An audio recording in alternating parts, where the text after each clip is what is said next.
For more on this, we're joined by Ron Allum, the engineer and submarine designer who created the vessel that took the movie director James Cameron all the way down to the Titanic. Ron, great to see you. Really appreciate your insight. Tell us, you've designed a submersible that went down to the Titanic successfully.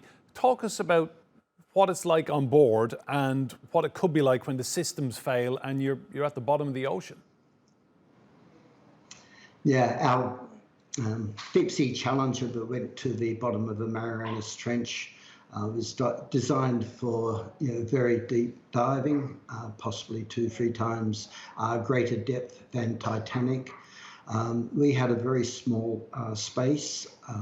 The pressure hull in which you sit has to be designed to withstand the pressure. The Triton submersible is a slightly larger submersible, but it has 5 persons, or capable of carrying 5 persons.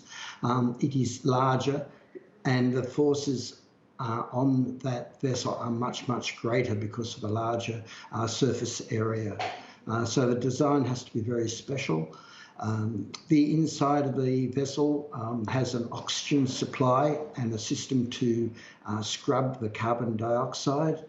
And these systems have to withstand the duration of a dive and also a contingency period.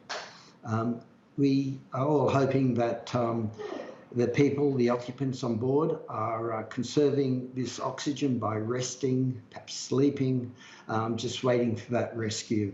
And we hope that is going to be very soon before they run out of life resources. Ron, we've seen multiple reports in the last couple of days that some people had very serious concerns about safety with this submersible.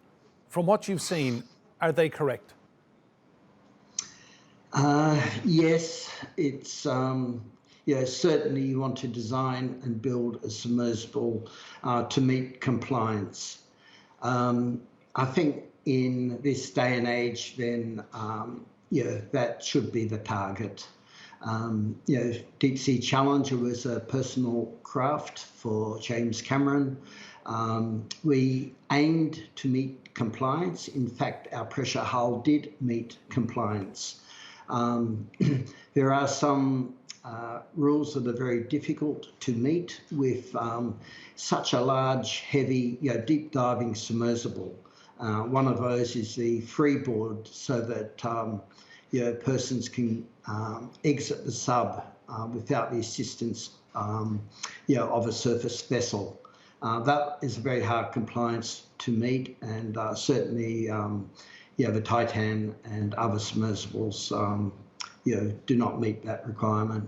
Ron, given all of what you've just said, would you have gone on this? Had I been offered a trip, I think it would still be up to myself to be comfortable that the engineer was sound, that the appropriate safeguards and contingencies were in place. So it's hard to say, not knowing the full extent of those parameters. Ron Allum, submarine designer and engineer, live for us in Sydney. Really appreciate your insight.